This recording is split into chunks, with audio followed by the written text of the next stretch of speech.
바울이 디모데에게 쓰는 마지막 편지이죠.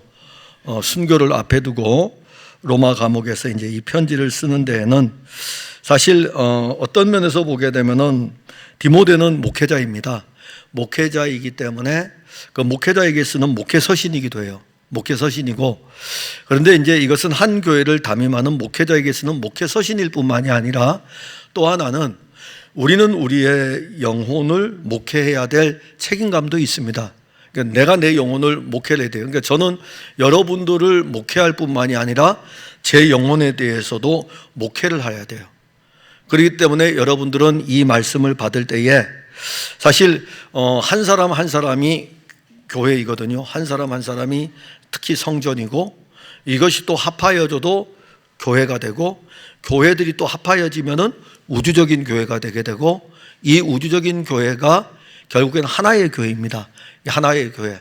그러니까 교회는 장로교, 감리교 뭐 여러 교파들이 있잖아요. 성결교, 침례교, 오순절계통 해가지고 여러 교파들이 있는데 그리스도가 머리이신 하나의 교회입니다.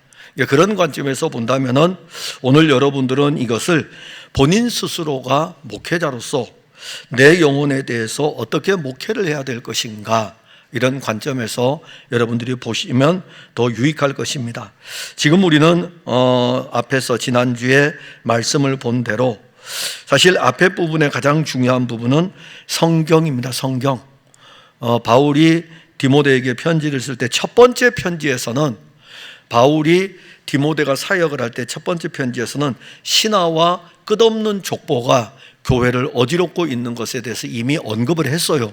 첫 번째 편지에서 언급을 했고, 그리고 좀 시간이 지난 뒤에 두 번째 편지를 쓰면서 3장에서 두 번째 편지 3장 끝부분에 가게 되면은 성경이 무엇인가에 대해서 알려주는 것은 어떻게 목회를 해야 되는지를 알려주는 것입니다.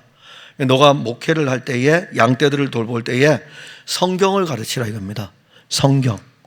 그리고 성경에 대해서 언급할 적에 이 성경은 그리스도 예수 안에 있는 믿음으로 말미암아 구원에 이르는 지혜가 있다.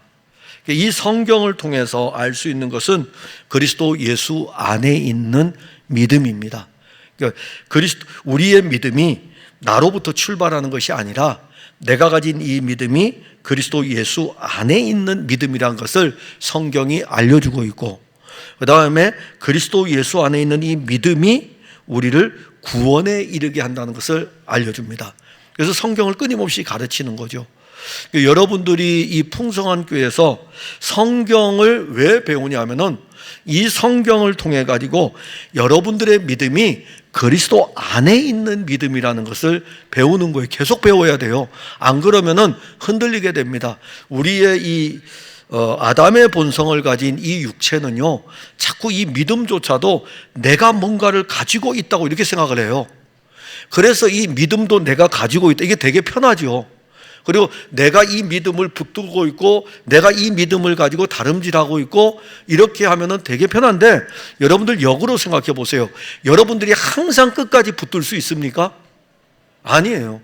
우리는 믿음을 만약에 우리가 붙들고 이렇게 다름질을 하게 되면은 어떤 때에는 우리가 영적인 상태가 침체될 때가 있잖아요. 그러면 성도들은 신앙생활 때 내가 구원을 받았나, 구원을 받지 않았나, 이런 문제에서 막 흔들리기 시작합니다. 그래서 바울은 디모데에게 편지를 쓸 때에 우리가 가진 이 믿음도 내 안에 있는 믿음이 아니라 그리스도 예수 안에 있는 믿음이다. 그리스도 예수 안에 있는 믿음이기 때문에 여러분들은 흔들려도 그리스도 안에 있는 믿음은 결코 흔들리지 않습니다. 이게 어디서 가르치는 거죠? 성경이 그것을 가르치는 거예요. 그래서 바울은 디모데에게, 양떼들에게 이 성경을 가르치라 이겁니다.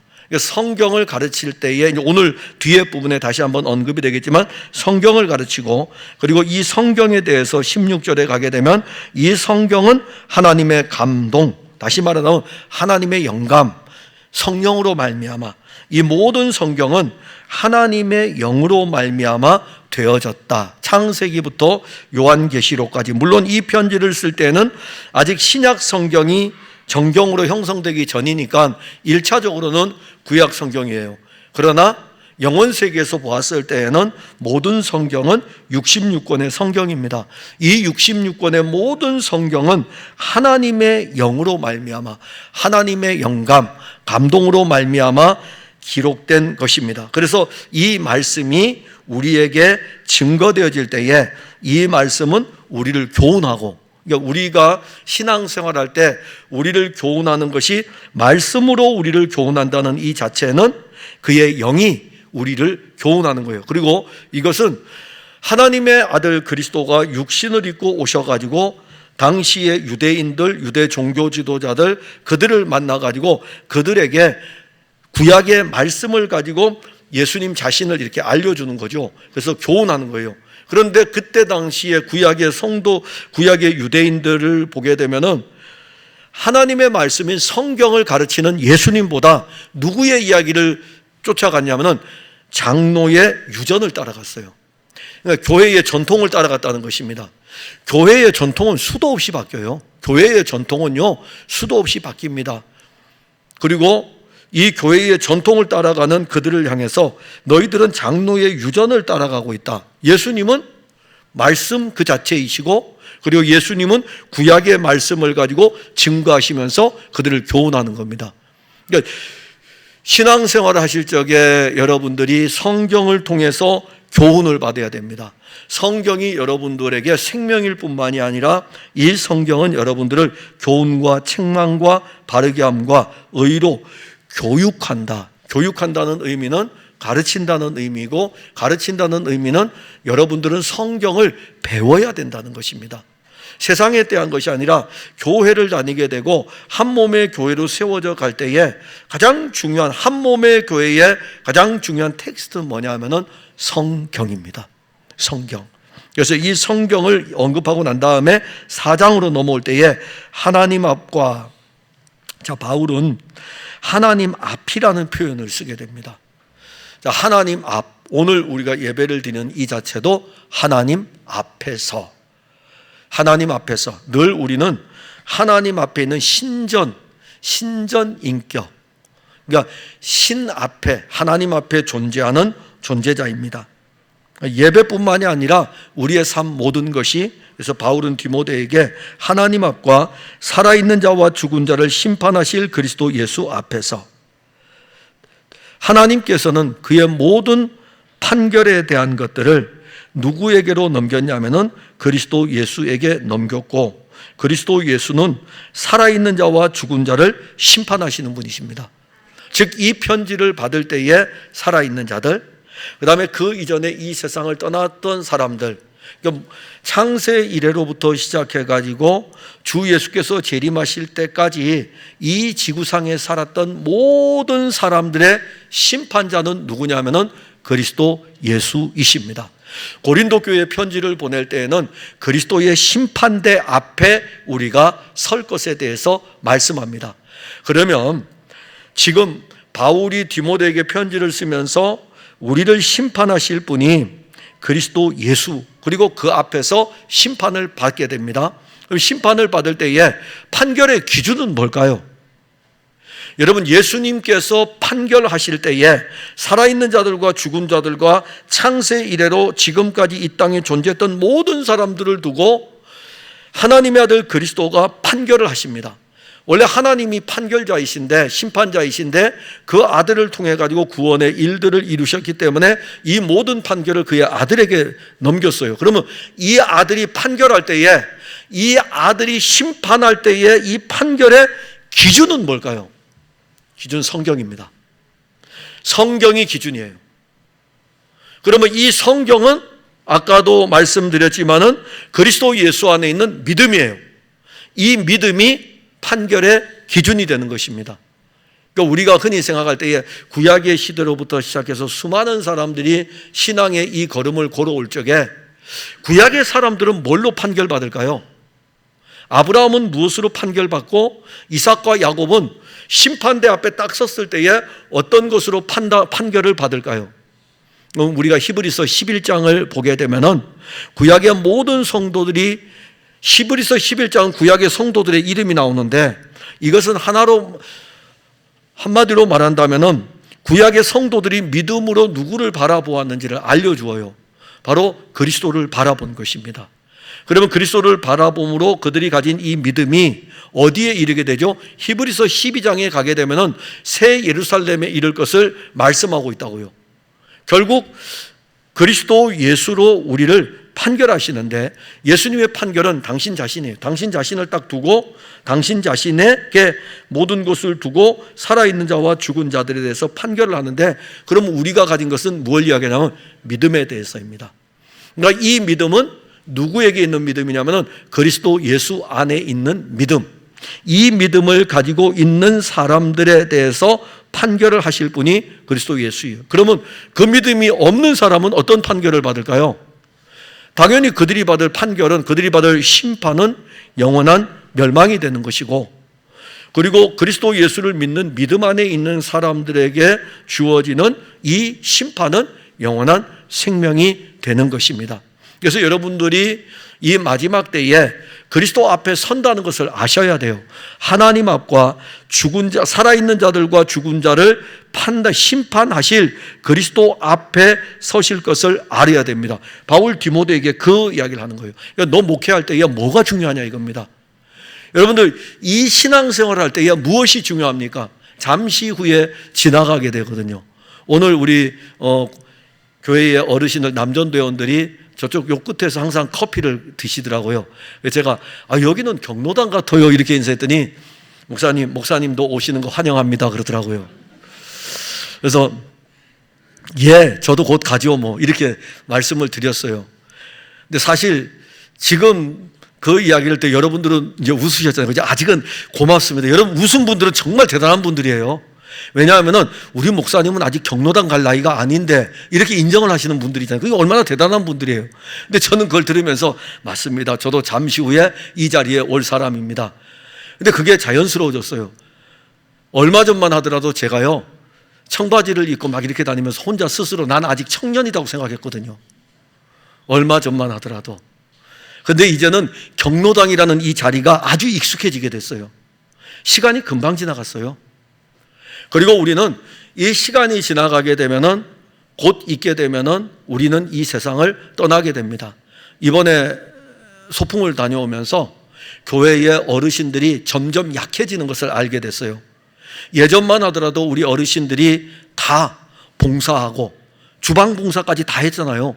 다 수고하고 그랬는데 이제는 아닌 게 아니라 할 수 없는 기력을 이제 가지고 있고 그러합니다. 잠시 후에는 죄송하지만 잠시 후에는 이제 심판대 앞에 섭니다. 심판대 앞에. 그럴 때에 내가 영원한 생명의 이 심판대 앞에서 영원한 멸망의 길로 가지 않는 이 모든 판결은 그리스도 예수 그분이 당신을 기준으로 해서 판결을 하십니다. 그러니 우리가 이 세상 살 때 예수님 기준에 맞출 수 있는 사람 누가 있습니까? 여러분들 이 땅에 살면서 예수님처럼 살 수 있습니까? 살 수 없다니까요. 그래서 여러분들 신앙생활이 피곤한 거예요. 예수님처럼 살자고 한번 해보셔요. 아주 좋은 거예요. 예수님처럼 바울처럼 그렇게는 살 수 없을까? 바울은 우리가 조금은 따라갈 수 있지 않을까 하지만은 예수님처럼은 그렇게 살 수가 없습니다. 근데 우리는 예수님처럼 살자 그래요. 만약에 여러분들의 행위로 예수님처럼만 살 수 있다면은 예수님이 판단의 기준이기 때문에 여러분들의 행위로 구원받을 수 있습니다. 그러나 여러분들은 예수님처럼 살 수 없는 죄인이기 때문에 여러분들이 예수님처럼 살려고 하면 그 판결 앞에서 영원한 멸망밖에 없어요. 죄로 인해 가지고. 그래서 예수님께서는 여러분들의 행위에 두지 아니하시고 당신 자신에게 두어서 누구든지 그리스도 예수가 이루신 이 일들을 믿는 믿음을 가지고 있다면은, 예수님을 믿는 믿음을 가지고 있다면은 예수님이 그 믿음을 가지고 여러분들을 영원한 생명으로 판단을 하시는 거예요. 이게 얼마나 놀라운 은혜입니까? 여러분들의 공로가 아닙니다. 자랑할 것이 하나도 없어요. 그래서 우리의 자랑은 주 예수 그리스도 밖에 없는 것입니다. 그리고 예수님은 반드시 나타나셔요. 4장 1절에 보면 그가 나타나실 것. 자, 그는 재림하십니다. 심판자로 이제 재림을 하시게 돼요. 여러분들은 만일 이 예수의 재림 신앙을 얼마나 깊이 가지고 있습니까? 이 편지를 쓸 때에 초기 기독교 공동체 성도들이 가졌던 아주 강력한 힘이 하나 있는데 예수 재림입니다. 예수 재림이에요. 오늘날은 우리가 인사를 하게 되면은 샬롬 아니면은 할렐루야 이렇게 인사하지만은 우리 중에 마라나타라고 인사하는 사람은 한 사람도 없습니다. 초기 기독교 공동체 성도들의 인사는 예수님 다시 오십니다. 예수님 다시 오십니다예요. 그게 그들의 신앙이었어요. 왜냐하면 그들은 예수님이 하늘로 올라가신 것을 알고 있어요. 예수님과 함께 다니기도 했어요. 예수님이 일시에 500여 형제들에게도 부활하신 모습을 보여주었어요. 그리고 예수님이 승천하셨습니다. 다시 오신다고 말씀했어요. 그렇기 때문에 그때에는 역사적인 시간으로 아주 가깝기 때문에 예수님 다시 오신대. 그래서 그들은 예수님 재림을 기다리면서 신앙의 삶을 살았습니다. 그러면 그들은 어땠을까요? 예수님 재림을 기다리며 살 때에는 굉장히 깨어있는 신앙이 되겠죠. 곧 있으면 오신다 이겁니다. 그런데 그것이 10년 지나고 20년 지나고 더디 오게 되면은 교회 안에 어떤 무리들이 생길까요? 또 이런 무리들이 또 있거든요. 예수님 재림한다고 나도 생각해서 열심히 신앙생활 했는데 아직도 안 왔지 않냐. 그러면서 아니야 더디 오실 거야. 이렇게 또 생각하는 무리들이 생기게 되는 거예요. 그래서 바울이 디모데에게 편지를 쓰면서 예수님 오신다 이겁니다. 그가 나타나신다 이거예요. 재림에 대한 이 신앙은 우리의 믿음에 대한 어떤 의미에서 보게 되면은 긴박감을 갖게 하는 것입니다. 항상 여러분들이 영적인 긴장감, 긴박감을 가지고 살아야 되는 것은 슬기로운 다섯 처녀와 같은 신앙의 걸음을 걸어야 되기 때문에 그러한 것입니다. 더디 오시지 않습니다. 내일 오실 수도 있어요. 내일 오실 수도 있어요. 모레 오실 수도 있고요. 그러니까 우리 주께서 언제 오실지는 그건 주님의 권한에 있는 것입니다. 그다음에 또 하나는 어떤 것을 말씀하냐면은 그의 나라를 두고 엄히 명한다. 주 예수께서 승천하시고 주 예수께서 이제 심판자가 되시고 그가 다시 재림하시는 그것을 말씀하시면서 그의 나라를 말씀합니다. 자, 예수님께서 활동할 때에는 너희는 먼저 그의 나라와 그의 의를 구하라라고 말씀을 했어요. 그래서 제자들이 그 말씀을 받았습니다. 이제 예수님 승천하고 난 다음에 이런 말씀을 예수님 하고 난 다음에 30년의 시간이 지난 뒤에 예수님께서 그의 영을 통해 가지고 바울과 디모데에게 말씀할 때에 주 예수의 나라를 두고 명령한다 이겁니다.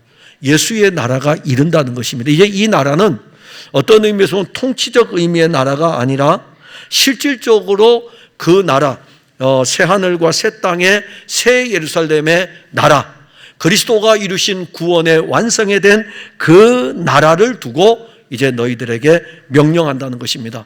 그 말씀은 여러분들이 믿는 이 믿음으로 말미암아 그 나라에 이를 것도 알려주는 거예요. 그 나라에 이를 것이고 그 나라에서 심판을 받을 때에 그리스도로 말미암아 여러분들은 심판이 아니라 영원한 생명에 이를 것을 말씀하는 것입니다. 사실 교회는 이것을 전해야 돼요. 그러니까 땅에서 우리가 어떻게 살아야 되고 물론 이런 것도 필요하지만은 이런 것보다는 그리스도 예수가 우리의 신앙의 가장 중심에 늘 자리를 잡고 있어야 됩니다. 그리고 2절에 보면 바울이 디모데에게 너는 말씀을 전파하라라고 말씀합니다.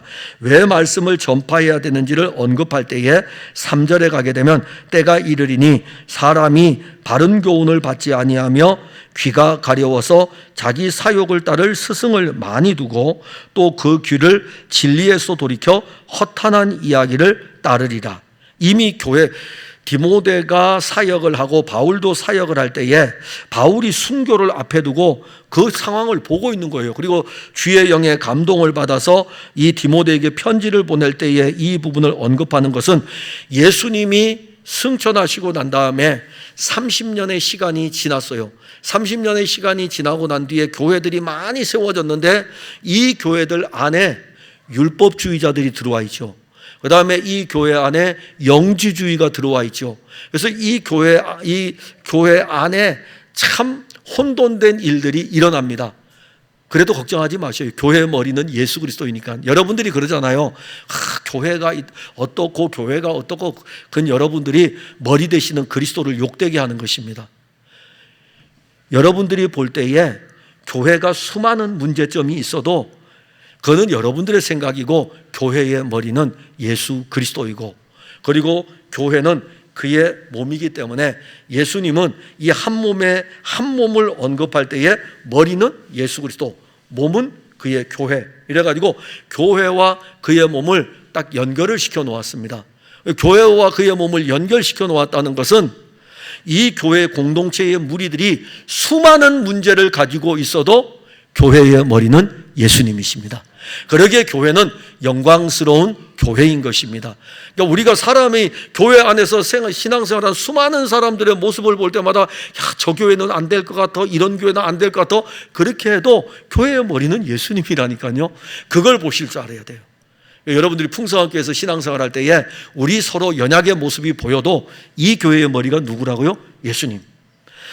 저의 머리가 누구냐면 예수님이셔요. 그래서 저는 예수님과 이렇게 하나로 연결되어 있기 때문에 저는 부족하고 연약해 보여도 이분이 온전하신 분이기 때문에 든든한 것입니다. 그건 저만 그렇습니까? 여러분들도 다 똑같습니다. 그런데 교회 안에 지금 여기 보게 되면은 수많은 이단의 사상들과 교회를 어지럽히는 세력들이 오는데, 바울은 디모데에게 그럴 때일수록 말씀을 전파하라고 하는데, 이 말씀이 뭐죠? 성경에 앞에서 언급했잖아요. 이 성경에 대해서 언급했습니다. 이 성경은 그리스도 예수 안에 있는 믿음으로 말미암아 구원에 이르는 지혜가 있는 것이니까는 이 성경을 통해서 그리스도 예수를 증거하고, 그리스도 예수를 증거하게 되면은 그들 안에, 그리스도 예수 안에 있는 믿음이 그들 안에 있게 하고, 그러면 이제 교회 안에 침투한 또 다른 세력들이 있을 적에 교회가 분명히 어려움을 겪게 됩니다. 그래서 오늘 3절에 보게 되면 바른 교훈을 받지 아니하는 사람들이 있어요. 바른 교훈은 누굽니까? 성경에 기록된 성경이에요. 성경이 바른 교훈이고, 이 성경은 예수님에 대해서 이 성경이 내게 대해서 증거하는 것이니까 이 성경은 예수님에 대해서 증거를 합니다. 그런데 사람들은 이 바른 교훈을 받지 않아요. 오늘날 교인들이 왜 신앙이 이렇게 세속화되고 인본주의화되냐면은 예수님을 듣지 않는 거예요. 여러분들 어저께 여러분들 식사하셨죠? 음식을 드셨습니다. 그리고 아침에 밥 먹고, 점심에 밥 먹고, 저녁에 밥 먹고, 그리고 오늘도 또 밥 먹고, 내일도 또 밥 먹고, 그렇게 밥 먹으면서 여러분들이 식상하다고 생각할 때가 있을 거예요. 그죠? 그래서 뭐 좀 다른 거 먹을 게 없는가? 이렇게 생각할 거예요. 우리 영적인 세계의 원리도 이렇게 나타납니다. 예수님은 우리의 양식인데, 예수님 먹고, 또 먹고, 또 먹고, 또 먹으면은 아주 뭐 다른 것 좀 없을까? 그 여러분들에게 교회에서 무엇을 공급하면 여러분들이 바르게 설 수 있을까요? 그래서 성경은 여러분들의 육의 원리를 통해 가지고 오직 여러분들에게 주어지는 그 양식을 먹어야 되듯이 영의 양식이신 그리스도가 여러분들에게 계속 먹혀져야 돼요. 그런데 여러분들 안에는 때로는 그런 게 일어나요. 뭐 꼭 그래야 될까? 그러면서 이 귀가 어디로 가냐면은 다른 걸 듣고 싶어요. 이렇게 다른 거. 예수님 아닌 다른 것을 듣고 싶어요. 그래서 우리가 뭔가를 할 수 있는 것을 듣고 싶어요. 내가 뭔가를 이룰 수 있다는 것을 듣고 싶어요. 우리가 이룰 수 있는 것이 사실 없어요. 예수님은 우리 안에서 우리를 통해서 일하시는 것이지, 근데 예수님이 없는 내가 이룬다는 이 자체가 위험한 것이라는 것입니다. 예수님이 왜 공급돼야 되냐면은 예수님이 공급돼서 여러분들 안에 예수님이 양식이 돼가지고 영의 양식이 돼서 여러분들이 영적으로 건강해서 일을 할 거 아닙니까? 그 일은 내 일이 아니고 누구의 일이 되죠? 그리스도의 일이 되는 거예요. 그게 영적 건강함입니다. 그런데 자꾸 귀가 어떻게 가냐면은 율법으로 가려고 그래요. 율법주의자로 가려고 그래요. 그래서 뭔가를 그리스도 없이, 그리스도가 이루신 구원도 있고, 자, 율법주의에 대해서 설명해 드릴게요. 유대인하고 율법주의자하고 다른 점이 있는데, 율법주의자들은 뭐냐면은 사도행전 15장에 나오는 초기 첫 번째 회의가 나옵니다. 첫 번째 회의가 어떤 문제냐면은 예수를 믿음으로 말미암아 구원을 얻는 것과 그 다음에 율법을 지켜서 율법도 지켜야 구원받아서 율법을 지킴으로 구원에 이른다는 두 개의 논리가 교회 안에 대두가 된 거예요. 그러니까 문제는 이방인들이에요. 이방인들은 율법을 받은 백성이 아니잖아요. 그러면 우리가 받은 구원은 잘못된 것인가? 우리는 예수를 믿음으로 말미암아 구원을 얻는다는 것을 지금까지 알았는데, 그래서 이 문제 때문에 예루살렘에서 회의가 열립니다. 그 회의의 결과 구원은 오직 그리스도로 말미암아 받는다고 회의의 결론을 내립니다. 그런데 율법주의자들은요, 교회 안에 자꾸 침투해가지고 예수 믿고 구원받는 거, 예수를 믿음으로 구원 얻는 거, 거기에다가 율법도 지켜야 구원받는다는 이 두 개가 막 섞어버린 거예요. 그러니까 율법주의자입니다. 그래서 예수를 믿는 믿음보다는 율법을 따라서 의에 이르려고 하는 것들이 교회 안에 일어난 것입니다. 그러니까 거기에 이제 귀가 막 솔깃한 거죠. 그리고 그 이야기를 쫓아가고 더 나아가게 되면은 당시에 유대주의뿐만이 아니라 그 다음에는 헬라의 문화가 있어요. 세상 문화입니다. 이 세상 문화에 귀가 가려워가지고 세상 문화에 이 귀가 열려 있는 것입니다. 그거를 따라가는 거죠. 그렇기 때문에 너는 때를 얻든지 못 얻든지 그리스도 예수를 믿는 믿음 안에서 구원을 얻는 이 진리인 성경의 내용을 가르치고 또 가르치라고 그렇게 말씀하는 것입니다. 계속 가르쳐야 돼요. 디모데에게 너 다른 거 가르치지 말라 이겁니다. 이 성경을 통해서 그리스도 예수 안에 있는 믿음으로 말미암아 구원을 얻는다는 사실을 양떼들에게 가르쳐주라. 어떤 유혹을 양떼들이 받아서 바른 교훈을 따르지 아니하는 일들이 일어나도 그걸 가르쳐야 된다라는 말씀을 하는 것입니다.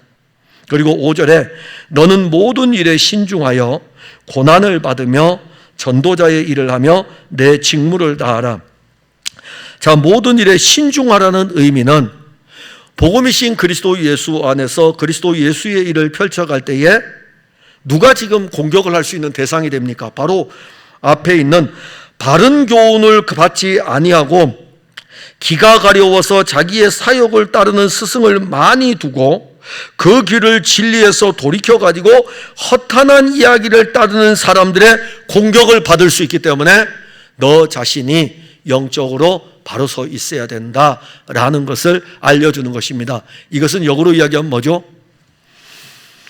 종교개혁자 루터가 오직 믿음으로 말미암아 구원을 얻는다는 진리를 성경을 통해서 발견하고 이 부분을 이제 선포를 합니다. 그럴 때에 종교개혁자 루터가 얼마나 신중한 자였냐면 이 신중하다는 말은 그가 아우구스티누스 수도의 소속이었거든요.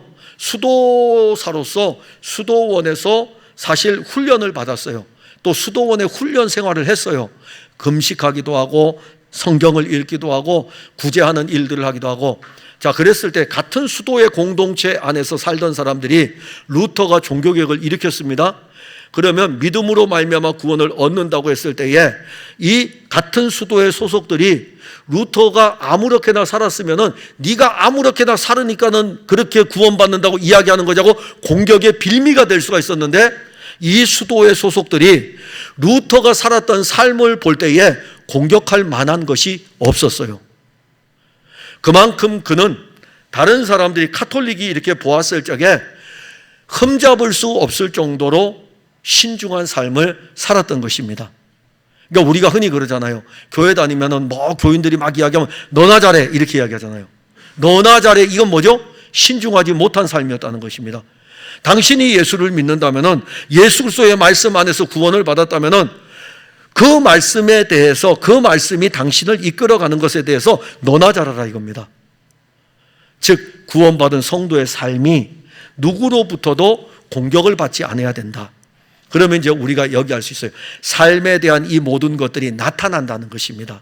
그러니까 구원에 이르는 이 놀라운 은혜가 우리의 삶 속에 나타날 수밖에 없는 것은 율법하고는 다르죠. 율법은 내가 이 삶을 살려고 노력하기 위해서 구원에 이르는 것이라면, 이 삶은, 은혜의 삶은 그게 아니에요. 이 은혜의 삶은 그리스도 예수께서 우리에게 공급하여 준 그 은혜가 살아가는 삶입니다. 그래서 이 사랑이요 더 커요. 이 삶이 더 큽니다. 왜 그러냐면은 율법의 삶은 뭡니까? 여기 맞으면은 여기 내주면 돼요. 그러면 돼요. 내 거 뺏어가면 뺏어오면 돼요. 그러면 사람들이 야, 저 사람이 뺏겼나 봐, 그래서 뺏어왔나 봐, 이렇게 이야기하면 돼요. 그런데 그리스도 예수로 말미암아 얻은 이 신앙의 삶은 오리를 가게 하면은 심리를 가게 하는 힘입니다. 이게 복음의 능력이에요. 그러니까 율법보다 더, 그러니까 율법을 지키는 것이 쉽겠습니까? 복음을 내가 지키는 것이 쉽겠습니까? 어떻게 보면 율법을 지키는 게 쉽죠. 그게 쉬운 거예요. 그런데 그것도 지킬 수 없어요, 우리가. 근데 복음은 우리가 지킬 수가 없어요. 겉옷을 달라 그러면 속옷을 어떻게 줍니까? 겉옷도 주기 싫은데요. 그런데 복음이신 그리스도가 우리 안에 있으면 겉옷을 달라 그러면 속옷도 주게 돼 있어요. 이게 복음의 힘입니다. 그게 바로 사랑이에요. 사랑. 그래서 오늘 우리가 모든 일에 신중하여라는 이 말씀은 예수 믿고 구원받았기 때문에 이 세상의 삶은 내 맘대로다가 아니라 구원받은 성도의 삶을 이끄는 분이 바로 그리스도이기 때문에 이것이 삶의 여정에서 사람들이 볼 때에 공격받지 않아야 된다는 것입니다. 만일 여러분들이 제가 설교를 하고 그리스도 예수에 대해서 막 증거하고 난 다음에 어떠한 모습들이 보일 때에 여러분들은 어떻게 이야기하겠습니까? 그러니까 우리가 저도 그렇지만은 우리 장로님들, 안수 집사님들, 우리 권사님들, 우리 모두가 다 오히려 교회에서 이 중직의 자리에 있는 분들이 신중해야 돼요. 오히려 더. 그런데 여러분들이 신중하려고 노력하면 피곤해서 그 직을 감당하기 힘듭니다. 복음이신 그리스도 안에서 그가 여러분들을 더욱 신중하게 하는 거예요. 그리고 고난을 받으며 전도자의 일을 하며 내 직무를 다하라. 당연히 이런 삶은 복음을 위한 삶을 살아가는 데에는 고난을 받을 수밖에 없어요.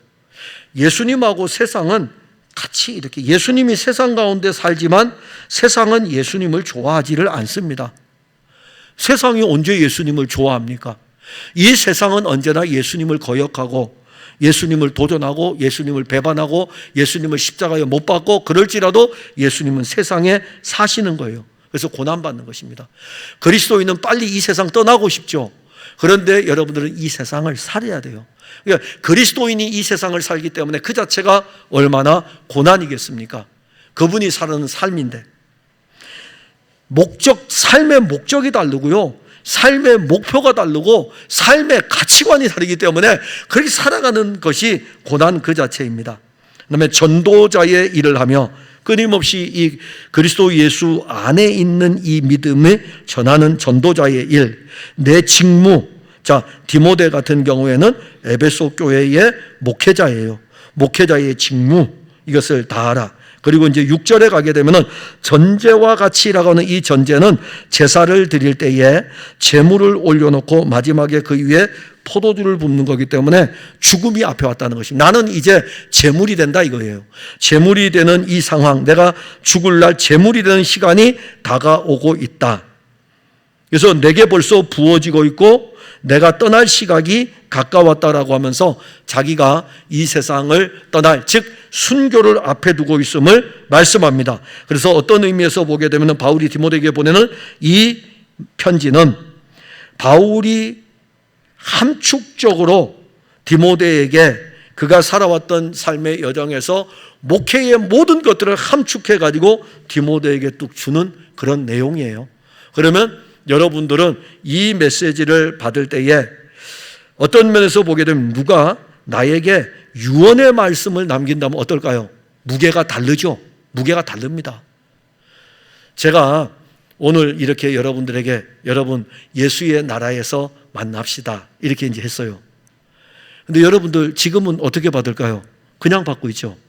근데 제가 이제 떠날 날이 가까웠어요. 그래서 이제 우리 삼여전도 회장님이 병문안 왔어요. 떠날 날이 가까워서 다 여러분들 임원들도 다 왔어요. 그래서 제가 이제 곧 떠나게 됩니다. 이제 정말 숨을 거둘 그 시기예요. 그래서 제가 이분들한테 이렇게 이야기해요. 잠시 후에 예수의 나라에서 만납시다. 그때의 무게는 어떨까요? 다르죠? 지금 제가 예수의 나라에서 만납시다 하는 것하고 유언으로 이제 남기는 지금 그 내용이에요. 자기 앞에 지금 네로 황제에 의해서 순교당할 것을 알고 있는 상태에서 유언적으로 남기는 그 내용입니다. 내가 지금 떠날 시각이 가까웠다 하면서 7절과 8절의 내용을 보게 되면 선한 싸움을 싸웠다라는 표현. 자, 순교를 앞에 두고 있기 때문에 이제 그는 더 이상 갈 길은 없어요. 이 선한 싸움을 싸웠다는 것은 선하신 분은 한 분이시니까, 항상 성경에서 선한이라는 단어가 나오면은요, 선하신 분은 한 분이시니 하나님이셔요. 그렇게 생각하시면 돼요. 선하다고 해서 뭐 여기다가 여러분들이 뭐 한자를 많이 배웠다고 해서 착한 일 뭐 이런 게 아니고, 선하신 분은 오직 한 분이시니, 즉 선한 싸움을 싸웠다는 것은 하나님께서 그의 아들 그리스도를 통해서 이루신 이 구원의 일들을 그가 지키기 위해 가지고 영적인 싸움을 싸웠다는 것입니다. 양떼들을 그렇게 돌보다는 것이죠. 그리고 그 일을 위해서 나는 나의 달려갈 길을 이제 다 마쳤다. 얼마나 멋진 표현입니까? 복음이신 그리스도 예수를 전하고 영적인 싸움을 하면서 내가 다름질하여 와다 보니까는 이 다름질의 끝에까지 왔다 이겁니다. 이제 그 인생의 꼬린 지점까지 왔어요.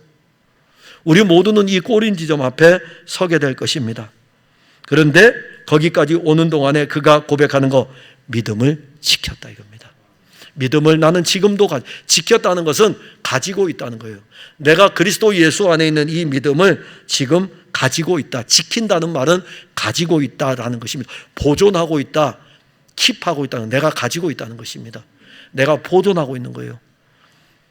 어디까지 이르렀든지 간에 여러분들의 신앙의 걸음은 다름질이 계속돼야 되지만은 믿음을 보존하셔야 돼요. 이 믿음을 가지고 있어야 돼요. 이 믿음은 그리스도 예수 안에 있는 믿음입니다. 그리고 바울은 더 너머를 봐요. 그리고 내가 이 땅에서 이 상을 끝낼 때에 8절에 보게 되면은 자기를 위해서 준비된 것들을 다 보고 있는 거예요. 그러니까 바울이 걷는 걸음은 시간 세계 속에서 지금 걷고 있지만은 그리스도 예수를 믿는 믿음으로 말미암아 영원 세계에서 주어질 일들을 지금 이야기하는 것입니다. 면류관, 의의 면류관이 예비되었다. 이 의의 면류관은 누구의 면류관입니까? 그리스도 예수의 의가 우리의 면류관입니다. 신앙인의 최고의 면류관은 내가 어떤 일을 해서 쓰는 면류관이 아니고 그리스도의 의가 우리의 면류관이에요. 그리스도의 의가 우리의 머리에 씌워진다는 이 자체가 복된 것이고, 그리고 주 곧 의로우신 재판장이, 자, 여기 재판장이 나오고 4장 1절에도 심판하실 그리스도 예수 앞에서가 나옵니다. 그 의로우신 재판장이 당신의 의를 가지고 우리를 판결하시니까 얼마나 복됩니까? 당신의 의 가지고 판결하시는 거예요.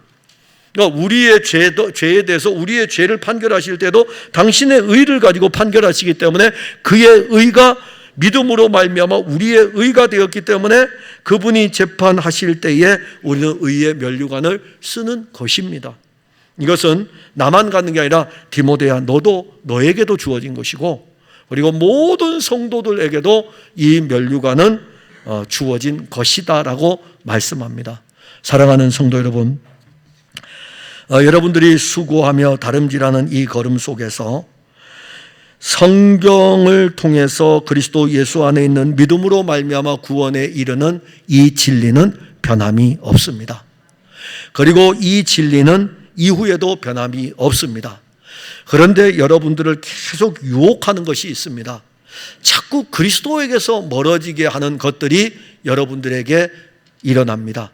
귀가 가려워가지고 여러분들이 달려가려고도 하고, 그럴 때마다 여러분들이 꼭 받아야 되는 것은 이 풍성한 교회를 통해서 여러분들의 믿음을 끝까지 붙들고 계시는 그리스도 예수 안에 있는 믿음, 이걸 보시면 돼요. 그리고 이 믿음을 가지고 싸우며 나갑니다. 영적 싸움을 하고 이 믿음을 끝까지 가지고 가면 여러분들은 이미 바울이 고백한 대로 나를 위하여 의의 면류관이 예비되어 있다라는 이 말씀대로 믿음의 눈으로 영혼의 세계를 보게 되는 것입니다.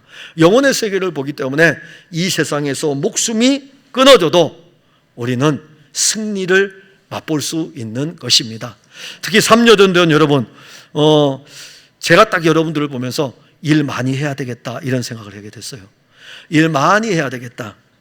그런데 그 일이 그리스도 예수의 구원함의 은혜를 입은 한 몸의 교회를 세워가는 이 일에 여러분들이 많이 쓰여지고 또 사용되고 또 우리 모든 풍성한교회 성도들도 그렇게 쓰여지기를 바랍니다. 기도하겠습니다. 하나님 감사합니다. 오늘 우리는 바울이 디모데에게 보내는 편지의 마지막 부분을 보는데, 특히 이 편지의 마지막은 그가 13권의 성경을 편지를 쓸 때에 남긴 마지막 편지이기도 합니다. 마지막 때가 되었을 때에 악한 자들은 기승을 부릴 것이고 바른 교훈을 쫓지 아니하는 자들도 일어날 것인데, 우리 삼여전도회를 비롯해서 풍성한 교회 모든 성도들은 바른 교훈인 성경의 말씀을 따라 그리스도 예수 안에 있는 믿음으로 구원을 얻은 것을 알고 그 안에서 신앙의 다름질을 할 때에 절대로 좌우 옆을 보지 아니하고 세상의 말에 귀를 기울이지 아니하고 그리스도의 말씀에 붙들림 받아 그 말씀에 따라 마지막까지 신앙의 이 다름질을 즐거이 하도록 이끌어 주옵소서. 예수님 이름으로 기도하옵나이다. 아멘.